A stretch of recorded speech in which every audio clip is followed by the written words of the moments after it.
Hello and welcome to another episode of Transport in Africa, a weekly podcast dedicated to spotlight cutting-edge research, innovations, and ideas shaping transport systems across Africa.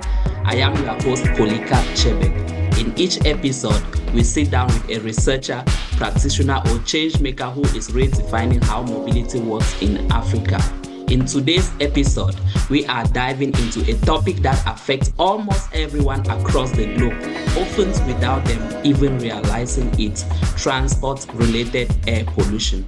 From congested roads in Lagos to booming traffic in Accra, Addis Ababa, and Cape Town, African cities are growing fast, and with them are emissions from vehicles. But what does this mean for the air we breathe and for our public health? To help us unpack this important issue, we are joined by Dr. Samuel Ajayi, a leading researcher in the field of transport, environment, and public health. He has been at the forefront of studies using traffic simulations, air quality models, and health assessment to understand and combat air pollution in African cities. We will discuss the health impact of transport-related air pollution, the policy and governance challenges, and what African cities can do to turn things around.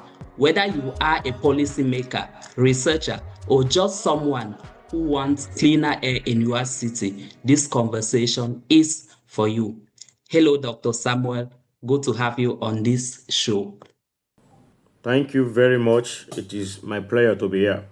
Can you tell us a bit about your personal background and what inspired your interest in the intersection of transport, environment, and public health, particularly in African context? Yeah, thank you very much. I have a bachelor's degree in civil engineering where I specialize in highway engineering. I also pursue my master's in transportation engineering and my PhD under the World Bank Scholarship, also under the transportation engineering. Over the years, I'm a researcher and I work currently with the Nigerian Building and Road Research Institute. My story actually goes back to my childhood. Grew up in Nigeria, Lagos, a community where main roads were always crowded with vehicles, heavy trucks transporting goods, noisy minibus, and motorcycles waving through traffic. The exhaust fumes were so thick sometimes you could, literally taste the smoke in the air. I remember that vividly that many of my neighbors suffered from persistent cough. I had classmates who missed school frequently due to asthma. So at that time, we thought these phenomena were just normal health problems. Nobody talked about air pollution. Okay, it was just a simple life. So when I studied civil engineering and specialized in transport engineering, I began connecting those childhood memories and experience with technical knowledge I was acquiring.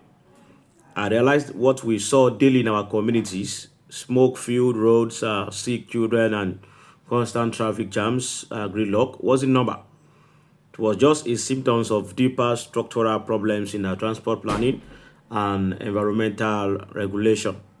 2021 research article, it was reported that at least 9 million people die globally each year due to air pollution. Dr. Samuel, for our listeners who are not familiar with this issue, can you briefly describe the current state of transport-related air pollution in African cities and why we should be concerned?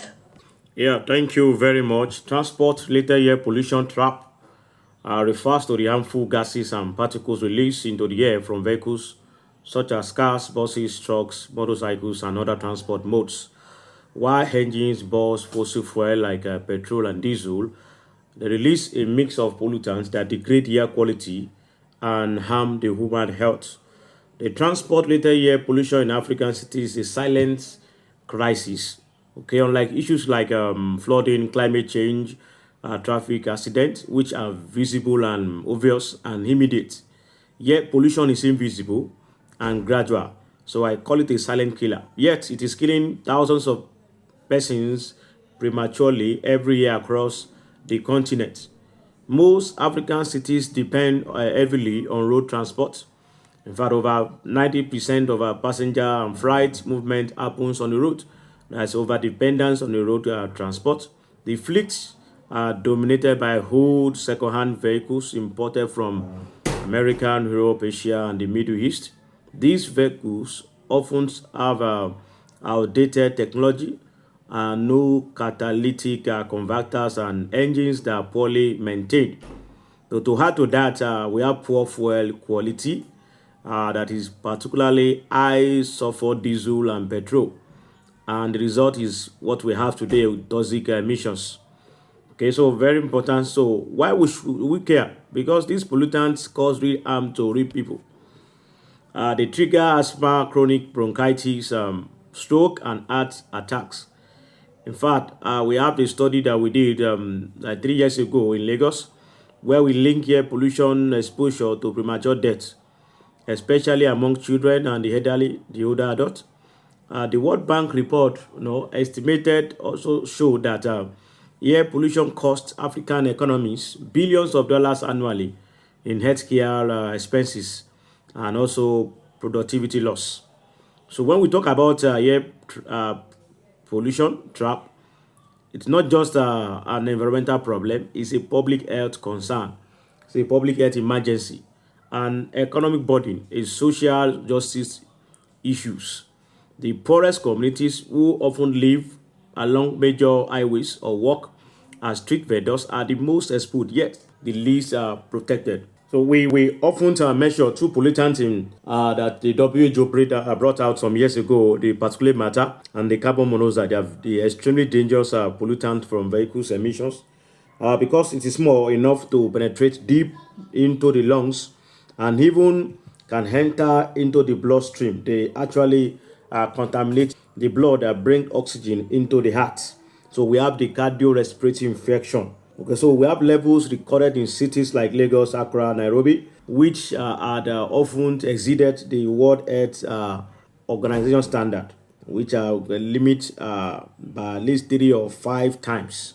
In your work, such as your studies in Lagos, as you mentioned, you have used traffic simulations and emission models to estimate pollution levels. What are the biggest technical challenges in measuring transport-related air pollution in African cities, and how can these challenges be addressed? One of the biggest challenge is the lack of data, at least the data scarcity, uh, compared to developed cities where we often have the automated traffic counters already stationed in most of the road corridors. We have extensive vehicle registration, detailed fuel consumption in those places. So, compared to the African cities, we don't have data, we don't have that luxury.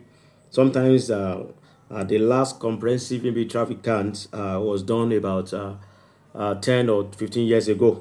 So this make it difficult to actually model our current traffic situation and reality. So we often depend on estimate from the WHO, estimate from other standards. So we have not actually getting taking enough data, big data analysis to actually understand the peculiarities of our traffic situations and across different time zones.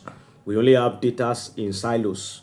A student comes and then do his data and then for some time leaves, and then we have temporary deployment of traffic and emission equipment on the roads. So we don't last. So we have fragmented data. So that is a major challenge. Another challenge is the monitoring infrastructure, which is lacking. Comparing in UK, for example, in London, in UK, we have about thousands of air quality monitoring stations permanently.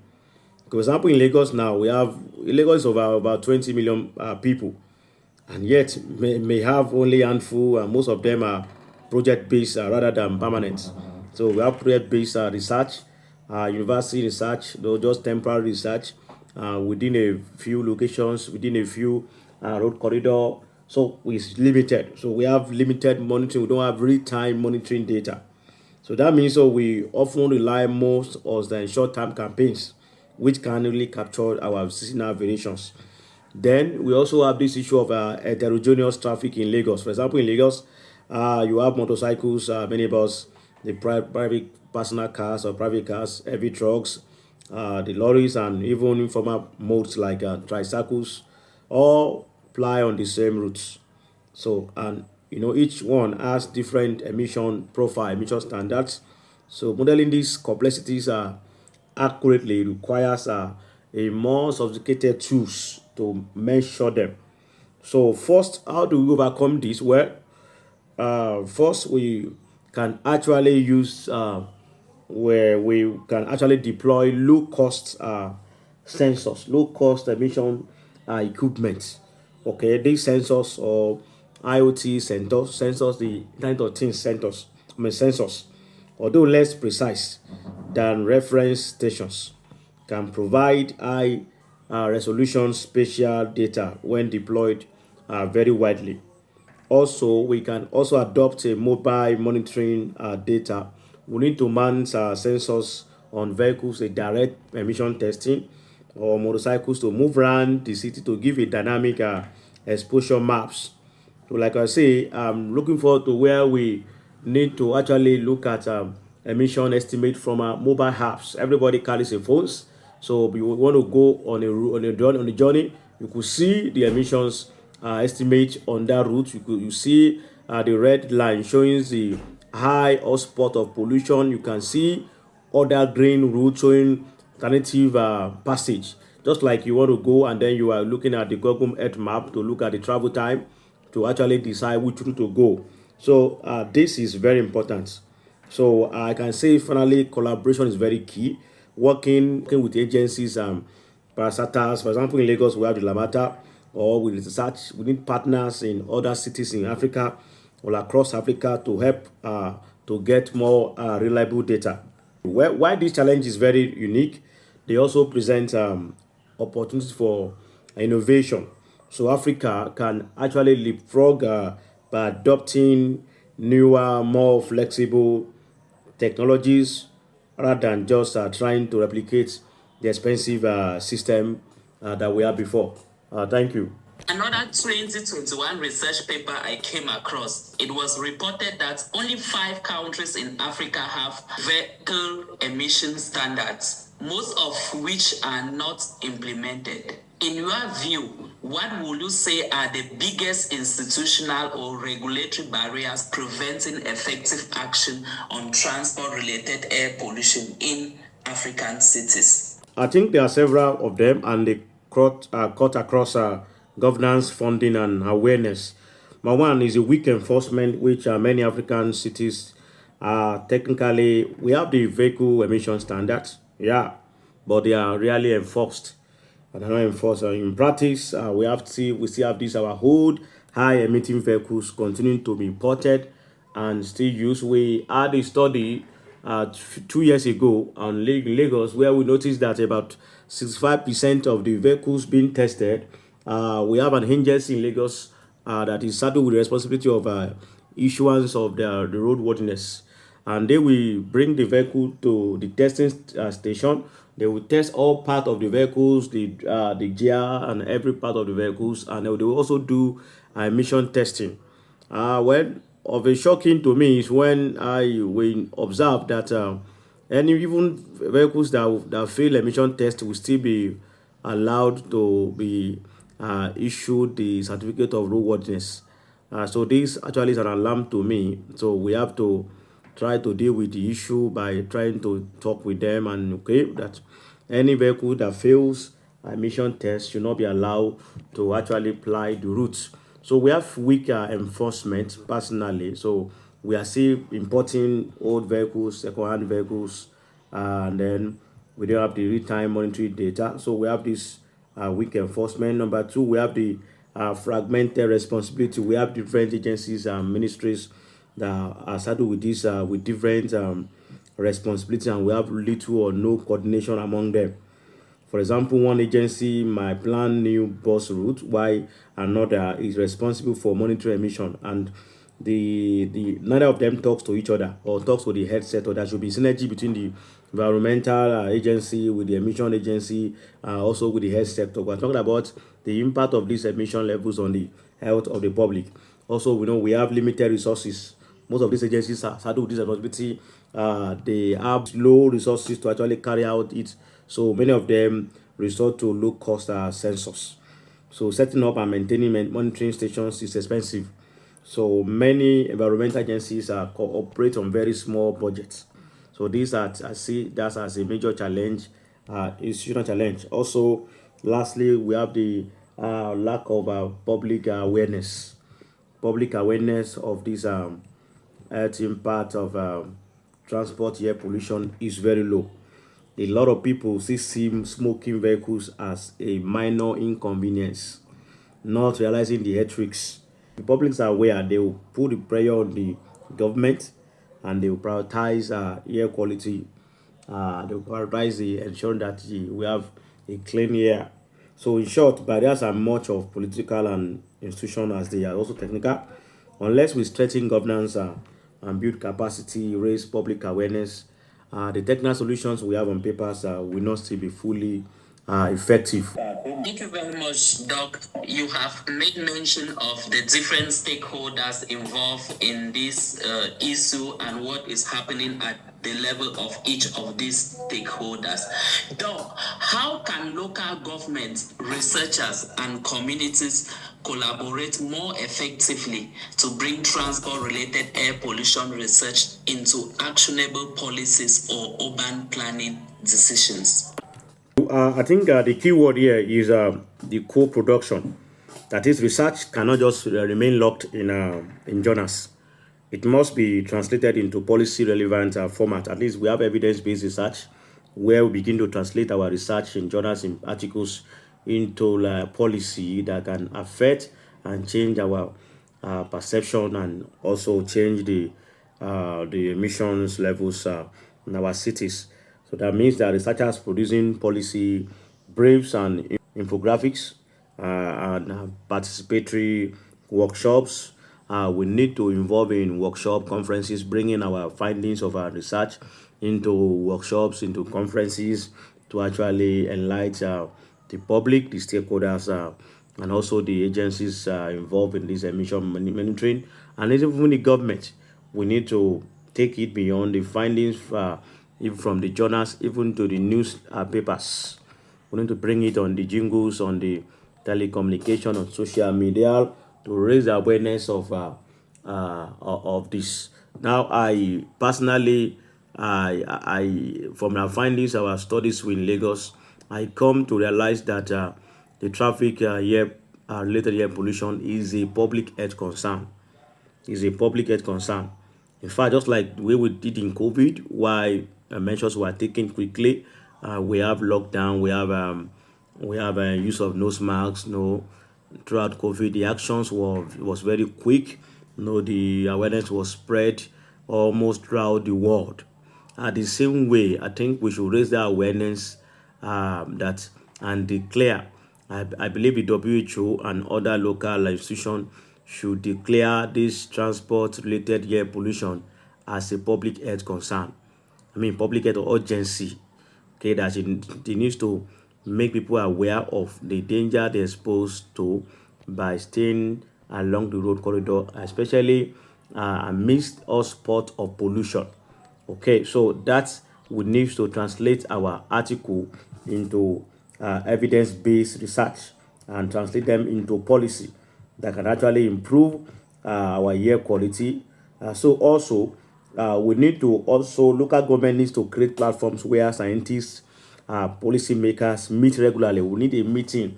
Okay, a researcher can also create a platform, a meeting, a seminars, a forum where, for example, the traffic engineers, public health officials, and urban planners can work together, maybe in the professional level, and they can discuss on also integrated projects.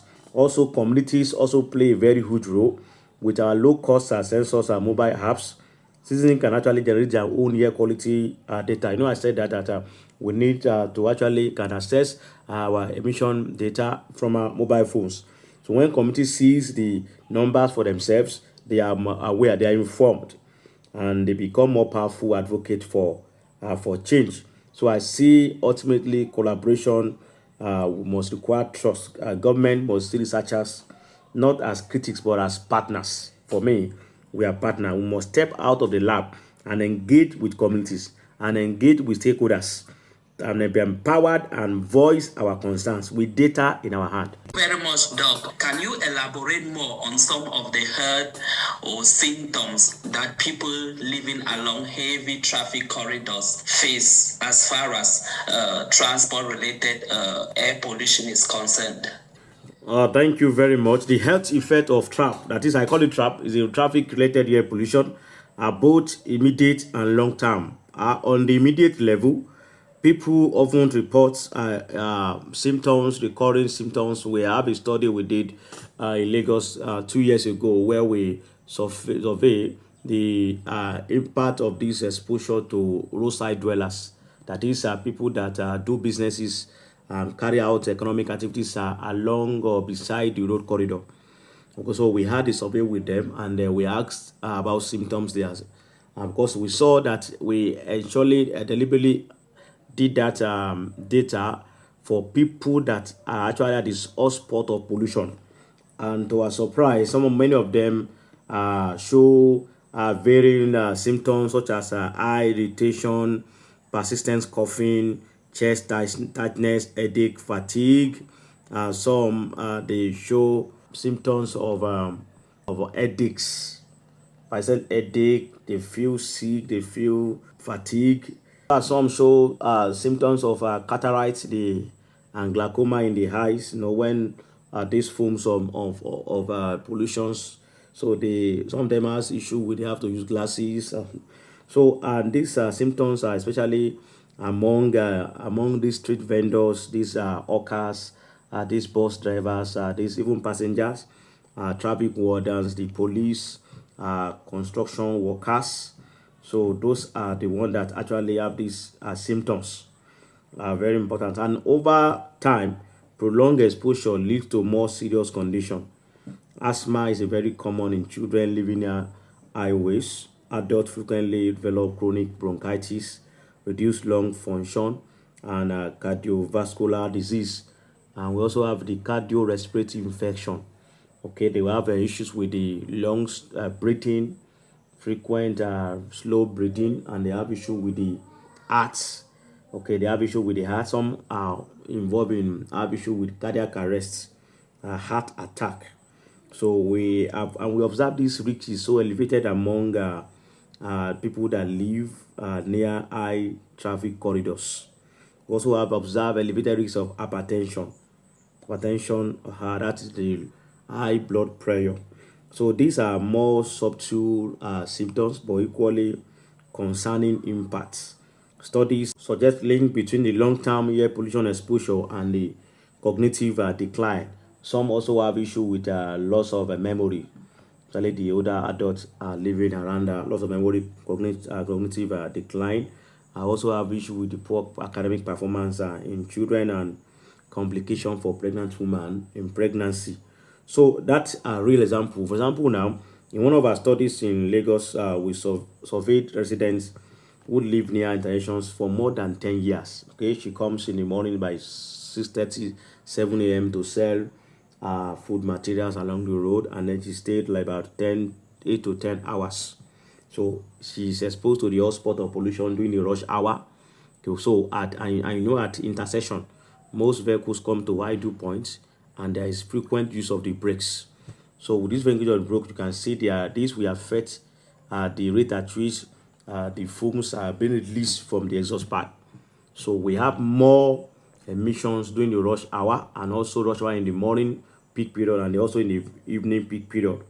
So very important. So we see that the rate of reported asthma among children was high. Okay, and also mothers also reported high causes of premature births. But that's not just the data. So it is what we have seen, we have observed, we have data have shown it. That's why we emphasize that trap is not just a transport or an environmental issue. It's a public health crisis that demand urgent attention. So that's why we need to raise awareness now, especially for people living around. For example, now I don't just go, in the moment I enter a commercial bus or I'm even driving as a driver, my own car, I use the nose mask. So during our studies, we got a lot of nose masks, like about 10 packs of nose masks, and we began to distribute to all these roadside dwellers. So as we are beginning to inform them, we begin to open their minds to it, and then we begin to give them free of charge. So I was so happy the police were able to use the nose masks in the line of their duty.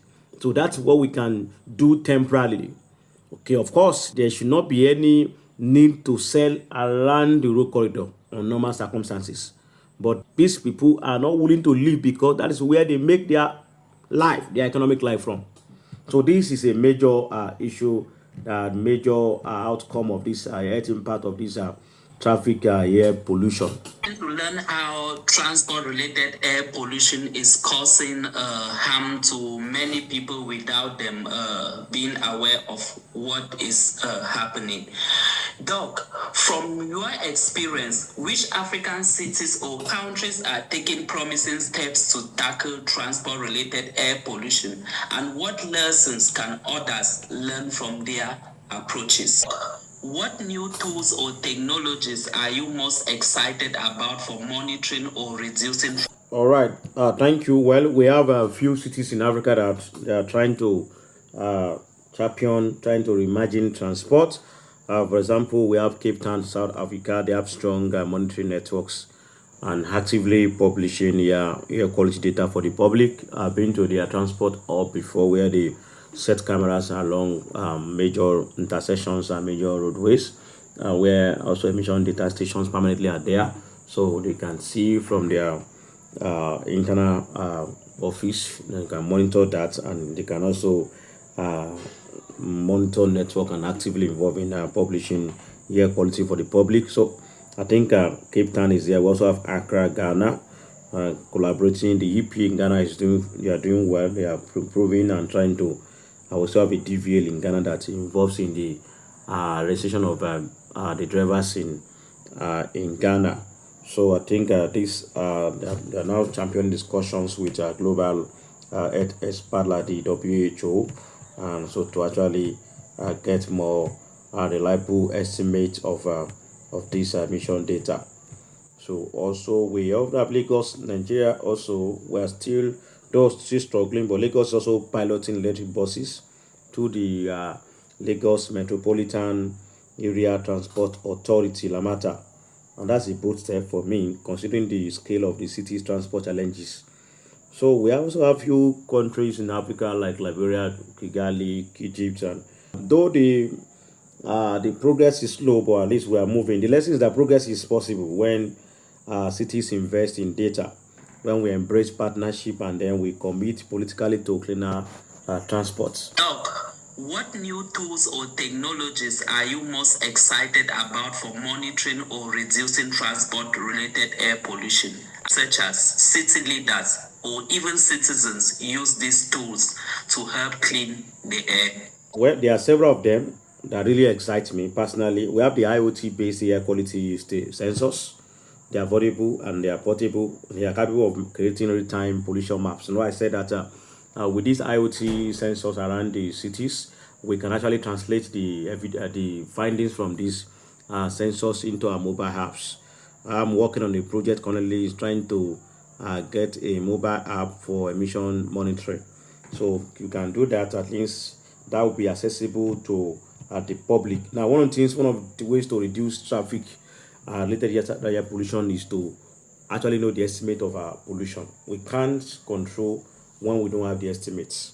So we need the public, everyone needs to be aware of what is being generating daily and in relation with the standards.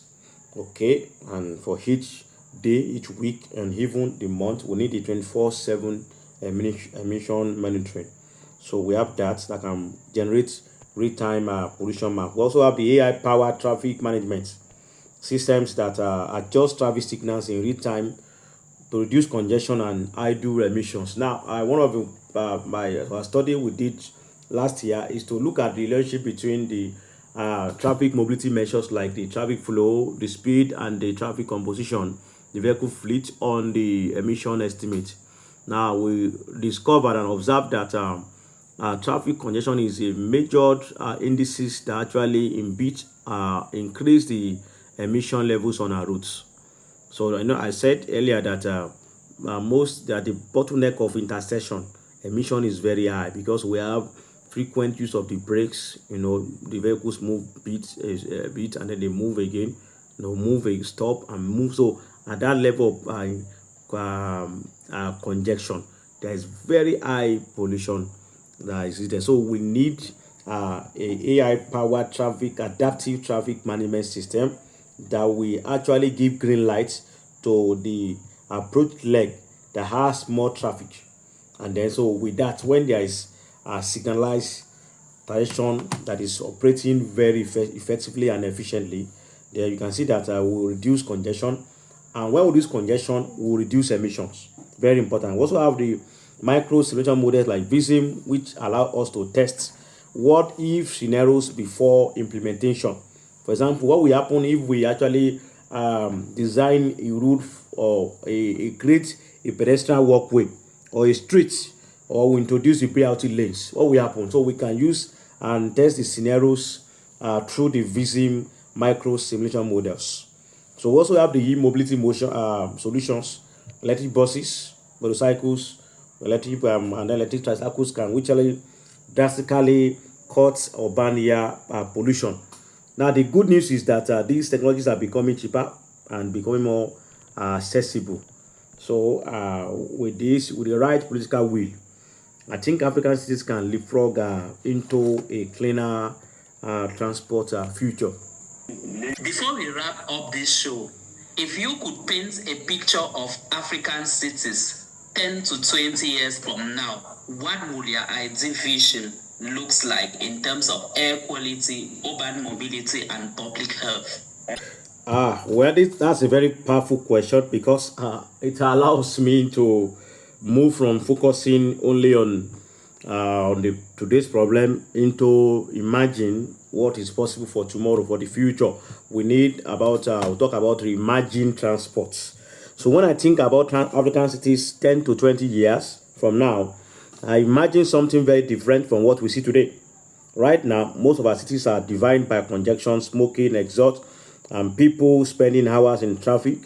My vision is of cities where air quality is cleaner. We are standing on a busy road or a street corner doesn't mean breathing in very bad pollutants. So in the future cities, public transport will be the backbone of mobility. Okay, clean, efficient, effective, informal public transport like the BRT. Okay, instead of the millions of old second-hand vehicles, minibus dominating our routes, we have fleet of electric buses and trains running reliably because we have so much over dependence on the road transport. We have other transport modes. We have the railway, we have the water transport, we have the air transport. So I think we need to shift our focus from the road transport to also the water and the rail transport. So very important. So we for example, imagine Lagos and Nairobi or Accra or other places in Liberia with modern electric BRT systems covering all the major corridors. So complemented by light rail and ferries, so that no residents has to depend on our smoky minibuses as their only option. So I see cities designed around people, not just vehicles. We need city people centered. We need to design our city to be people centered and not the vehicle centered. So what that means, we are looking at the active mobility. Okay, because we design most of our structures, our cities just on vehicles. We create very bogus bridges, flyovers that don't really serve anything. People don't really apply them. Okay, we have bogus pedestrian flyover that pedestrians don't actually use them. So we need to design our cities to be people centered. Very important. So that means we need a wide sidewalks where pedestrians feel safe, cycling lane that are protected and attractive. We have green corridors running through the urban neighborhood. We're talking about the issue of climate change, green corridors. This is so important, not just about mobility, but also for the public health, because walking and cycling reduce lifestyle exercise related disease. So we reduce some lifestyle related disease while we also cut air pollution. So in terms of air quality management, I imagine every cities having real-time monitoring dashboards that are publicly accessible. For example, now I said earlier that we need emission estimate result on our mobile phones, and then you can see that you can actually imagine and have a mode choice, have the route choice accessibility. And then when you get on the route, you also see it like a dashboard or a seat or a dashboard that are public accessible. You can see an electronic billboard showing air quality indexes alongside traffic updates. So cities are well informed. Policymakers are also held accountable. So community could also track improvement in their neighborhoods, and data could actually drive into actions and not speculations. So I also see our health outcomes also changing drastically. Okay, with fewer diesel or petrol vehicles on the road, the case of asthma in children, heart disease in adults, and respiratory infection in elderly will drop significantly. Hospitals will no longer be overwhelmed by preventable illness caused by air pollution. Finally, I see African cities becoming leaders in innovation. We don't have to follow the old car-centered models of we are having before. We can leapfrog directly to sustainable transport. At least we embrace electric mobility. We have AI-powered traffic management and renewable energy integration. For example, solar-powered charging stations for the e-buses could become standard across the African continent. So let me say in one sentence, my vision is for mobility without mortality. Let me say that again, mobility without mortality. A future where transport drives economic growth, connects communities, accessibility, and enhance quality of life without silently cutting lives through air pollution. That to me is the African we should all be working towards. That's to the end of this episode of your weekly podcast on transport in Africa. Dr. Samuel Ajayi, thank you very much for sharing your insights on transport-related air pollution in Africa. I wish you all the best in your professional journey. Thank you so much for this invitation. I wish to engage more. Thank you. If you enjoyed this episode or learned something new, please consider subscribing to our page. You can also contribute by sharing this podcast with friends and colleagues who are interested in transport and mobility issues in Africa. If you are a researcher or practitioner working on transport in Africa and would like to share your work on this platform, feel free to reach out to me at chebechesifu@campus.technion.ac.il and we can discuss how to feature your work on this show. Until next time, I am your host, Polycarp Chebe. Thanks for listening and bye-bye.